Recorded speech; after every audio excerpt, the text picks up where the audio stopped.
वे आज सदर बाजार की दूर दूर अटारियों में खड़े, बालकनी में खड़े सभी माताओं बहनों को, भाइयों को भी प्रणाम कर कर मेरी बात की शुरुआत करता हूं। मित्रों, आज मैं यहां पर भारतीय जनता पार्टी के प्रत्याशी और हमारे बहुत पुराने वरिष्ठ नेता श्री जयप्रकाश को जिताने की अपील करने के लिए यहां आया।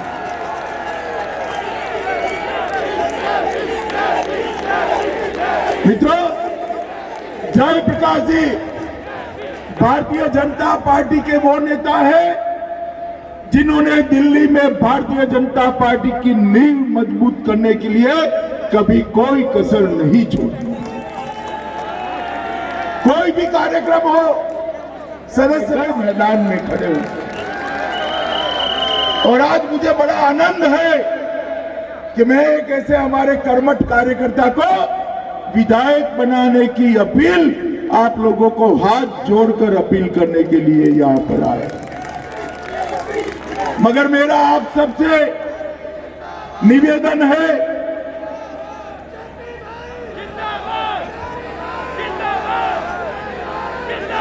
अब सुनोगे भी, बैठ जाओ, देख लिया जेपी ने देख लिया, बैठो। मित्रों, मैं एक और बात आपको करने आया कि जेपी को जिताने के लिए जब आप कमल के निशान पर बटन दबाओ तब आप ऐसा मत सोचना कि आपके कमल को वोट देने से, भाजपा को वोट देने से, मोदी जी को वोट देने से सिर्फ जेपी विधायक बनेंगे। मैं आपको याद कराने आया हूं मित्रों, इस बार के चुनाव आइडियोलॉजी के आधार पर, विचारधारा के आधार पर लड़ने वाले। आपका एक वोट दिल्ली और देश को सुरक्षित भी करेगा और सुरक्षित करने के काम आने वाला है। ये चुनाव जो है 8 तारीख को होने वाला है, वो चुनाव दो विचारधाराओं के बीच का चुनाव। एक और ये राहुल बाबा एंड केजरीवाल एंड कंपनी खड़ी है जो जाइनबाग में नारे लगते हैं, हमें चाहिए जिन्ना वाली आजादी।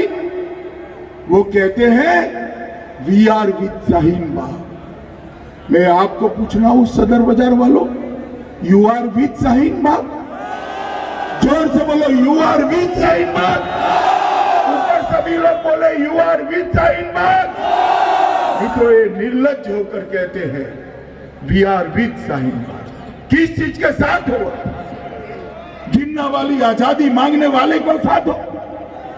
सरजील इमाम जो कहता है कि असम को भारत से काट दो, उसके साथ हो क्या आप?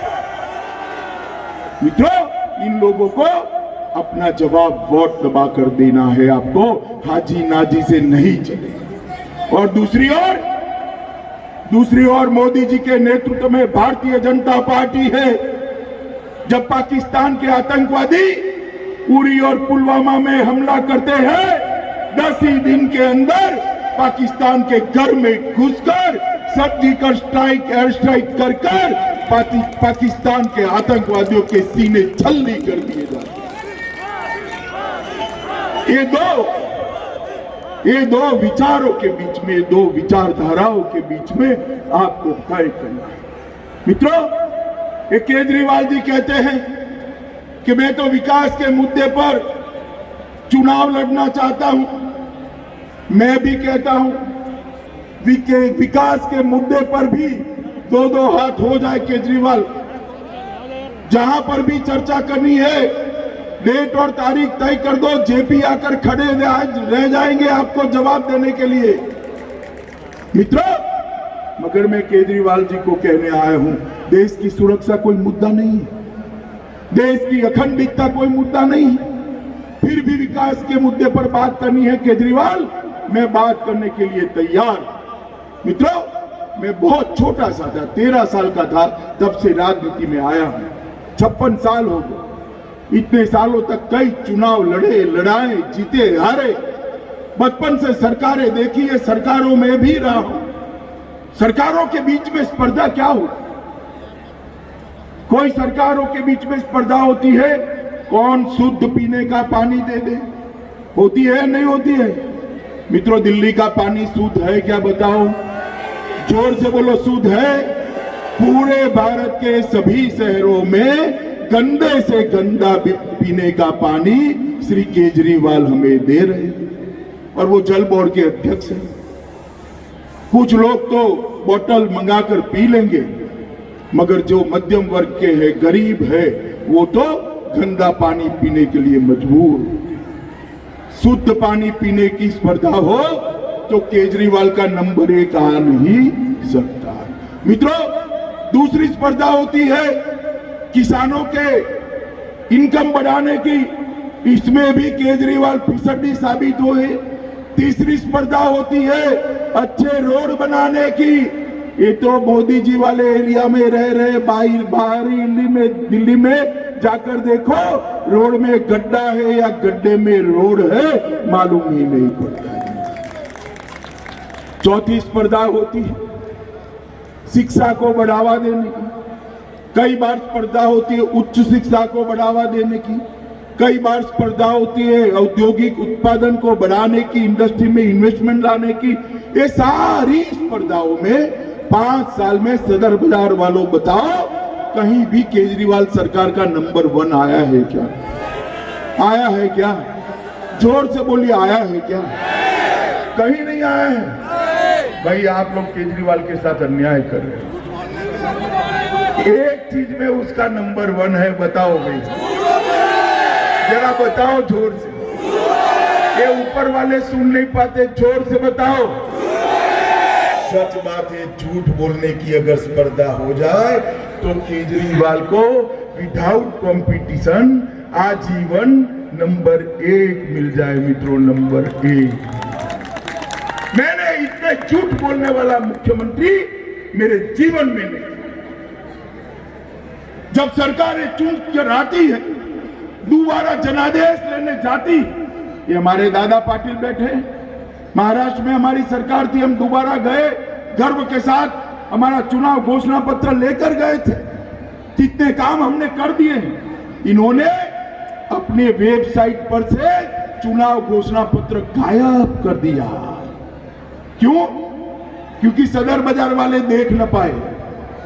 अब वो तो सभा करने आते नहीं है, उन्होंने तय कर दिया मैं सभा नहीं करूंगा, रोड शो करूंगा, क्योंकि सभा में तो जवाब देने पड़ते हैं ना भाई, जवाब देने पड़ते हैं या नहीं देने पड़ते हैं, तो वो सभा नहीं करेंगे।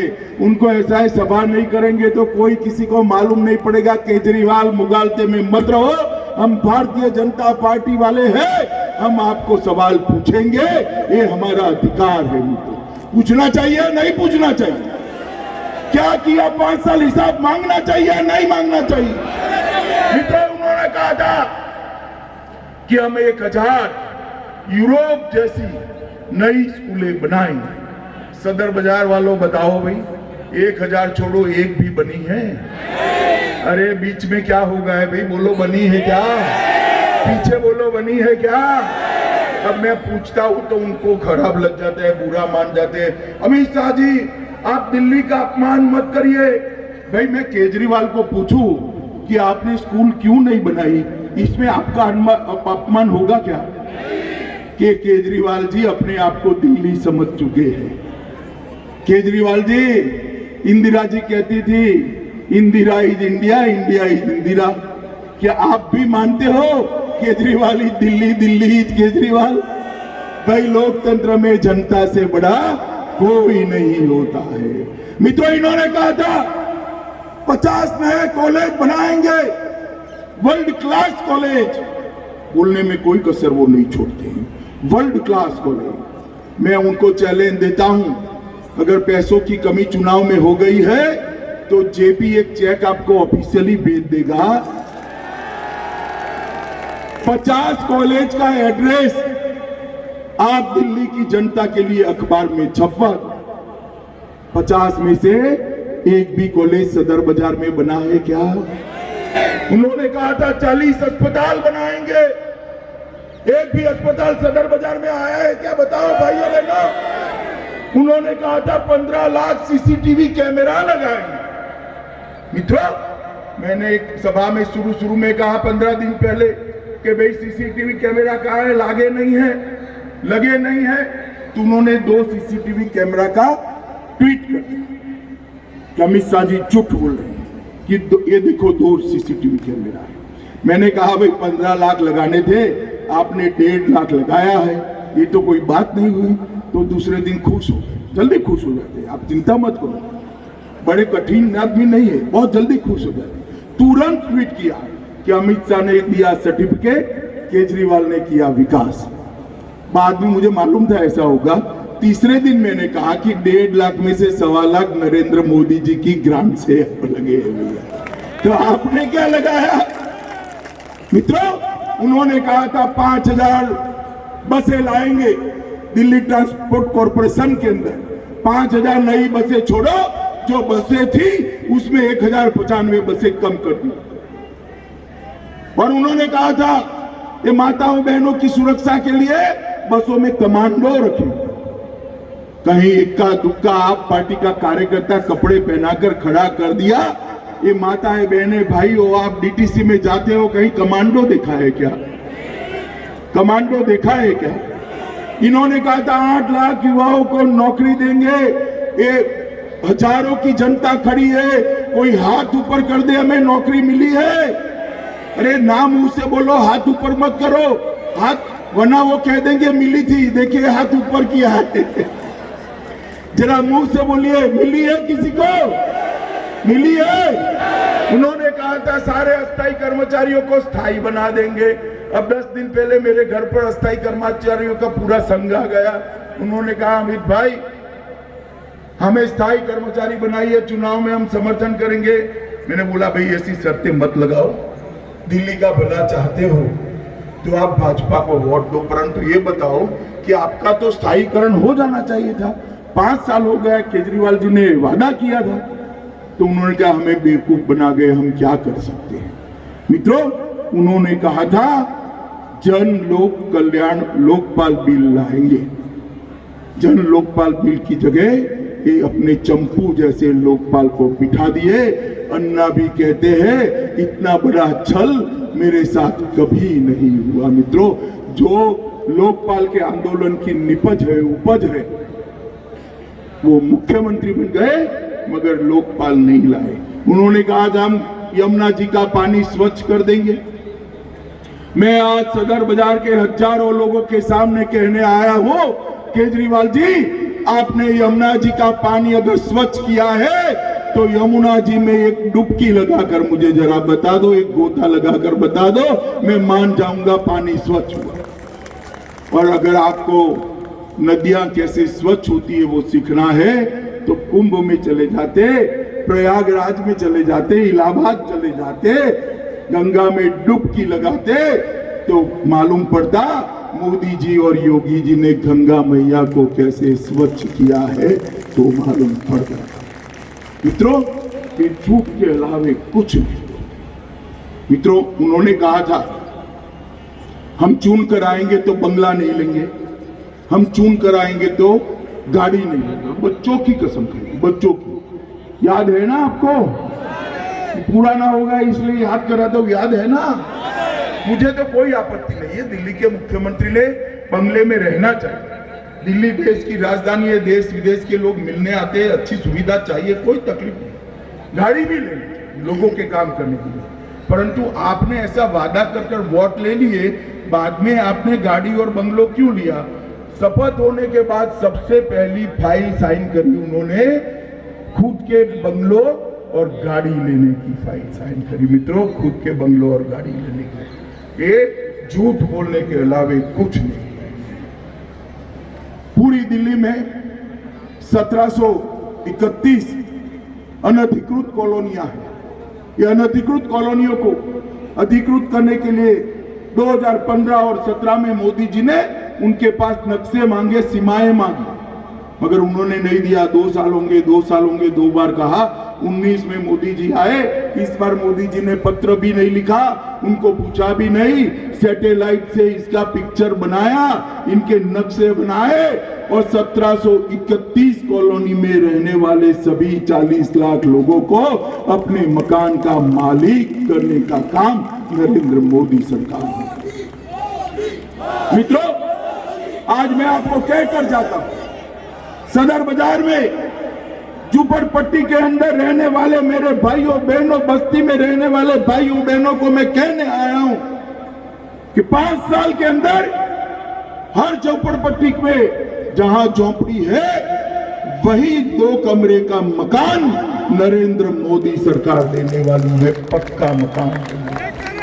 हम केजरीवाल जैसे नहीं है भाई, जो बोलते हैं वो, जोर से बोलो, बोलते हैं वो, और मोदी है तो मित्रों, नरेंद्र मोदी जी ने गरीब लोगों के लिए आयुष्मान भारत योजना लाई।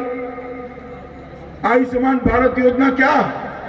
इस देश के 10 करोड़ गरीब परिवार, 60 करोड़ गरीब लोग, आज अगर गरीब का बाप बीमार पड़ जाता है तो बेटा इलाज नहीं करा पाता है, अस्पताल में ले जाने का उसका कोई मादा ही नहीं, मोहल्ला क्लिनिक में इलाज होता नहीं, डॉक्टर नहीं, कहां जाए वो बताइए। और मोहल्ला क्लिनिक में ऑपरेशन हो सकता है क्या? जरा जोर से बोले, हो सकता है क्या? हो सकता है क्या? मोदी जी एक योजना लाए, आयुष्मान भारत योजना, 50 करोड़ लोगों को, 60 करोड़ लोगों को, 10 करोड़ फैमिली को 5 लाख तक का सारा खर्चा, हॉस्पिटलाइजेशन, ऑपरेशन के बाद का हॉस्पिटलाइजेशन, टेस्टिंग, दवाइयां और घर पे जाने के 300 रुपया अलग से, ये सारा खर्चा नरेंद्र मोदी सरकार देती है। देश में 1 करोड़ गरीबों के फ्री ऑफ कॉस्ट ऑपरेशन करने का काम नरेंद्र मोदी सरकार ने किया है मित्रों, 1 करोड़ गरीबों का।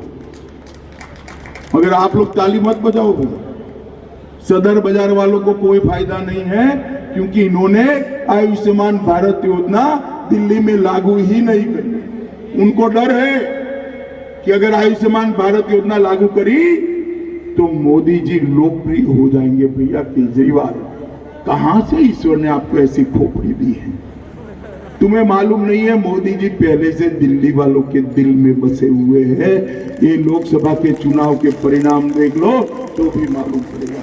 मगर मैं आज आपको वचन दे दिया, सदर बाजार के अंदर जितने गरीब भाई बहन रहते हैं उनको वचन देने आया हूं, भाजपा के मुख्यमंत्री की शपथ होने के बाद 1 ही घंटे में आयुष्मान भारत योजना को हम लागू कर दिल्ली में 5 लाख तक का पूरा खर्चा केंद्र सरकार देगी।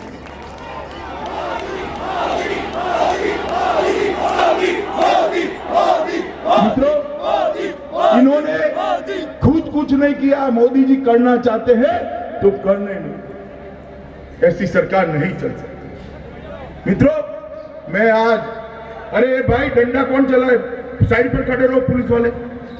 मित्रों, मैं आज आपको कहने आया, 2019 के चुनाव में आपने मोदी जी को 7 की 7 सीटें दे दी, हमारे भाई हर्षवर्धन को यहां से सांसद बनाकर भेजा, देश ने 303 सीटें दे दी और पूर्ण बहुमत दे दिया, राज्यसभा में भी बहुमत दे दिया।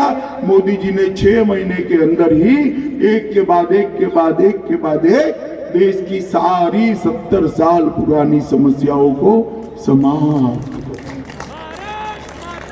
मुझे बताओ माताओं, भाइयों बहनों, आप चाहते हो या नहीं चाहते हो कि कश्मीर इस देश का अभिन्न हिस्सा बने? जोर से बोलो, चाहते हो या नहीं चाहते हो? बनना चाहिए, नहीं बनना चाहिए? ये जवाहरलाल नेहरू जी 370 डाल के गए थे, 70 साल हो गए, किसी की हिम्मत नहीं थी कि 370 को हाथ लगा, किसी की नहीं। मोदी जी को पूर्ण बहुमत मिला, मोदी जी आए, राज्यसभा में बहुमत मिला, मोदी जी ने 5 अगस्त 2019 को धारा 370 को समाप्त किया। और मित्रों, 26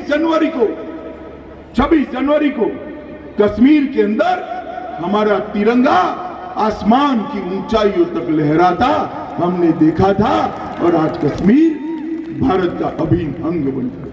ये कहते थे खून की नदियां बह गई, रक्तपात हो गया, क्या हुआ भाई? हुआ कुछ? हुआ कुछ? एक भी गोली चली? मित्रों, इन लोगों ने 370 को इसलिए नहीं छूते थे कि अपनी वोट बैंक से डरते थे। सदर बाजार वालों, आप उनकी वोट बैंक हो क्या? ये राहुल बाबा और केजरीवाल एंड कंपनी की वोट बैंक हो? जोर से बोलो, केजरीवाल एंड कंपनी की वोट बैंक हो? उनकी वोट बैंक कौन है? उनकी वोट बैंक कौन है? जोर से बोलो, उनकी वोट बैंक कौन है? और जोर से बोलो, उनकी वोट बैंक कौन है? हम नहीं डरते हैं वोट बैंक की राजनीति से। जो देश के हित में है वो हम करेंगे। पूरा देश 500 सालों से चाहता था कि अयोध्या के अंदर जहां प्रभु श्री राम का जन्म हुआ वहीं भव्य राम मंदिर बनना चाहिए। सभी लोग बताओ, आप चाहते थे या नहीं चाहते? मित्रों, केस जब आता था, एक केजरीवाल, राहुल बाबा एंड कंपनी खड़ी हो जाती थी, एक कपिल सिब्बल खड़े हो जाते थे, अभी मत चलाइए, अभी मत चलाइए। क्यों भैया कपिल, आपके पेट में क्या दुखता है? मोदी जी आए, कोर्ट में केस लगा और कहा, विनंती करी कि तुरंत चलाइए। कोर्ट ने केस चला दिया। 5 जजों ने एक यूनानिमस जजमेंट दिया कि वही मंदिर बनेगा जहां प्रभु श्री राम का जन्म हुआ। और सदर बाजार वालों, मैं आज आपको वचन देकर जाता हूं कि 4 महीने के अंदर वही जगह पे जहां राम लल्ला जन्मे थे, अयोध्या में आसमान को छूने वाला भव्य राम मंदिर हम बनाएंगे। मित्रों, भव्य राम।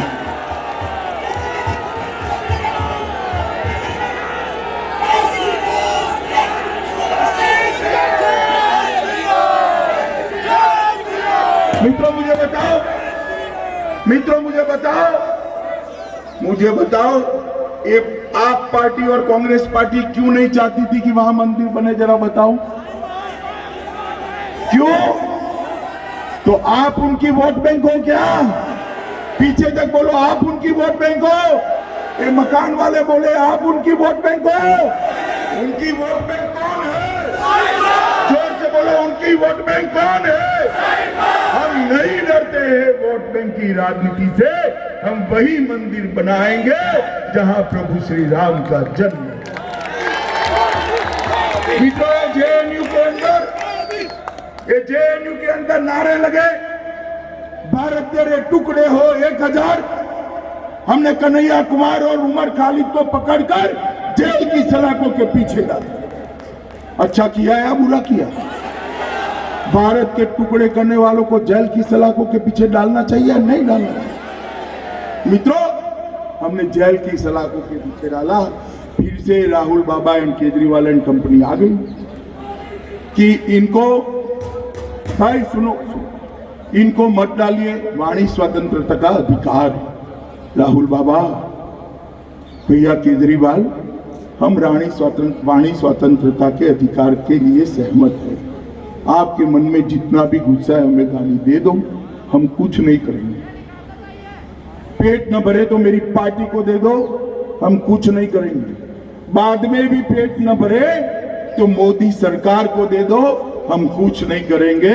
मगर भारत माता के टुकड़े करने की बात करी तो आप जेल की सलाखों के पीछे ही रहोगे, जेल की सलाखों के पीछे। मित्रों, हमने उमर खालिद और कन्हैया कुमार को जेल में डाला और प्रोसिक्यूशन की परमिशन मांगी। ये केजरीवाल बाबू आज तक प्रोसिक्यूशन की परमिशन नहीं देते। मेरा गला बैठ गया, पूछ पूछ कर गला बैठ गया। मेरे गले की भी दया नहीं था। हाँ भी नहीं कहते हैं, ना भी नहीं। मैं सदर बाजार वालों को पूछना चाहता हूं, ये झाड़ू वाले आए तो उनको पूछोगे कि उमर खालिद को जेल में डालने की परमिशन दोगे या नहीं दोगे? पूछना चाहिए, नहीं पूछना चाहिए? पूछोगे आप पार्टी वालों को? अभी ये शर्जील इमाम उसने कहा आसाम के टुकड़े, आसाम को काटकर भारत से अलग कर। क्यों भाई, आपका है क्या? हजारों जवान ने आसाम को बचाने के लिए 62 की लड़ाई में अपना खून इस भूमि पर बढ़ाया है। कोई आसाम को हमसे छीन नहीं सकता। क्या समझते हैं? हमारी पुलिस ने उसको पकड़कर जेल में डाला। केजरीवाल जी ने अगले दिन ट्वीट किया कि अमित भाई आप क्या कर रहे हैं, आपकी पुलिस क्या कर रही है, शर्जील इमाम को क्यों नहीं पकड़ती? अब हमने तो उनका मान लिया, दूसरे दिन पकड़ लिया। मगर अब वो परमिशन देने की बात आती है तो मौनी बाबा बने बैठे हैं, परमिशन नहीं। मित्रों, देना चाहिए या नहीं देना चाहिए? जोर से बोलिए, देना चाहिए या नहीं? मित्रों, जो लोग देश के हित की, देश की सुरक्षा की बात में भी राजनीति करते हैं, उनको राजनीति में वोट मांगने का अधिकार नहीं। मित्रों, यहां पर आप सभी लोग हो, मैं आपको पूछना चाहता हूं, मोदी जी सीएए लेकर आए और इन लोगों ने सीएए में मुसलमान भाई बहनों को भड़काना शुरू करा। क्या भड़काते हैं कि आपकी नागरिकता चली जाएगी, आपकी नागरिकता चली जाएगी। मैं कह कहकर थक गया। मोदी जी ने स्वयं भी कहा कि सीएए में नागरिकता लेने का कोई प्रावधान नहीं है, नागरिकता देने का। और नागरिकता किसको देनी? माताओं, भाइयों, बहनों, किसको देनी?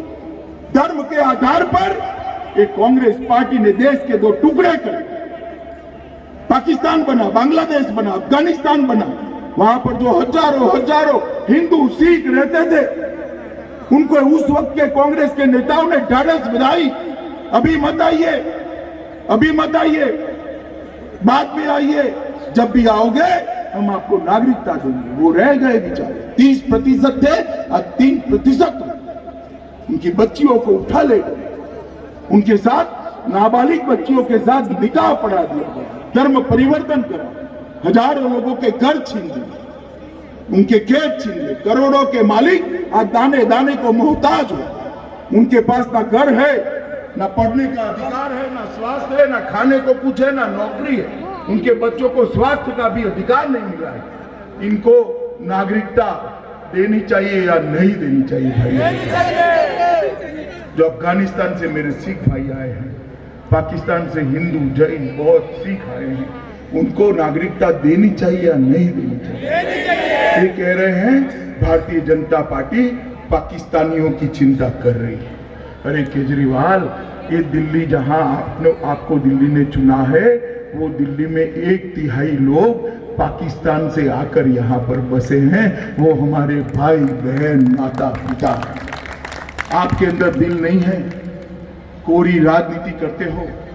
मैं आपको बताने आया हूं, आपको जितना विरोध करना है कर दो। हम मानते हैं कि जो पाकिस्तान से हिंदू और सिख आए हैं, उनका इस देश पर इतना ही अधिकार है जितना मेरा और आपका अधिकार है। तो मेरा और आप, मित्रों, इन लोगों को नागरिकता देनी चाहिए या नहीं देनी चाहिए? मोदी जी नागरिकता देने का बिल लेकर आए, इन्होंने दिल्ली में दंगे करा दिए। दिखे थे ना दंगे, बसें जलती हुई टीवी पर देखी थी ना। कौन जलाता था मालूम है ना? मालूम है ना किसने समर्थन किया? मालूम है ना?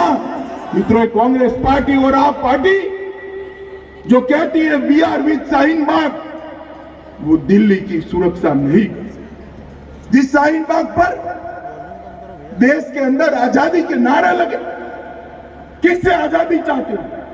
कहां आजादी चाहते हैं? ये देश का 15 अगस्त 1947 को आजाद है और आज इस देश के अंदर हमारा खुद का राज है। किससे आजादी? जो लोग ये कर रहे हैं वो दिल्ली को सुरक्षित रख सकते हैं? भाइयों बहनों, बताओ, जोर से बोलो, रख सकते हैं क्या? और जोर से बोलो, रख सकते हैं क्या? इनको ये चुनाव में वोट मांगने का अधिकार है क्या?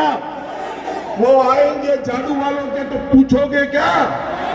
मित्रों, ये लोग देश को सुरक्षित नहीं कर सकते, देश को विकसित नहीं कर सकते, देश को दुनिया में सम्मान नहीं दिला सकते, हमारी सीमाओं को सुरक्षित नहीं कर सकते।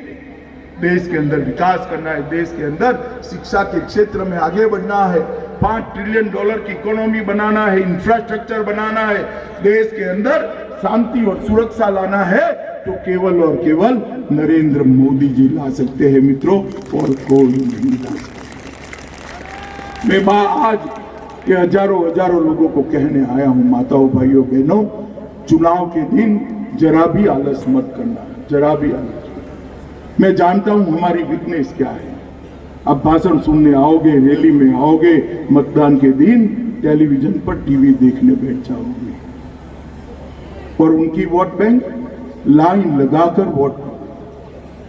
मित्रों, ये चुनाव आलस करने का चुनाव नहीं है, दिल्ली को सुरक्षित और विकसित करने का चुनाव है। यहाँ पर जितने माताएं भाई बहनें बैठी हैं, वो सभी ये सभा समाप्त होने के बाद 50-50 लोगों को फोन करे, माता को, पिता को, भाई को, भाभी को, काका को, काकी को, चाचा को, चाची को, फूफी को, फूफा को, दोस्त को 50 फोन करने हैं कि कमल के निशान पर बटन दबाना है। दबाएंगे क्या? फोन करेंगे क्या? देखो, मैं आपको बता देता हूं सदर बाजार वालों, मोदी जी ने व्यापारियों के लिए बहुत सारे काम किए। व्यापारी आयोग की रचना की है, 3000 रुपये का पेंशन दिया है, ढेर सारे काम करे, मगर ये सारे मुद्दों के कारण हम वोट मांगने नहीं आए हैं। मोदी जी दिल्ली को विश्व की सर्वश्रेष्ठ राजधानी बनाना चाहते हैं। मोदी जी दिल्ली और देश को सुरक्षित करने चाहते हैं। बटन आप सदर बाजार में दबाना, कमल के निशान पर ही दबाना, मगर इतने गुस्से के साथ दबाना कि बटन सदर बाजार में दबे और करंट, कहां करंट लगे, कहां करंट लगे? करेंगे क्या? जेपी को विधायक बनाएंगे, भाजपा सरकार बनाएंगे, मोदी जी के हाथ मजबूत करेंगे, देश को सुरक्षित करेंगे, तो मेरे साथ दोनों हाथ उठाइए, विजय के संकल्प की मुट्ठी भींचिए और प्रचंड आवाज से बोलिए, भारत माता की।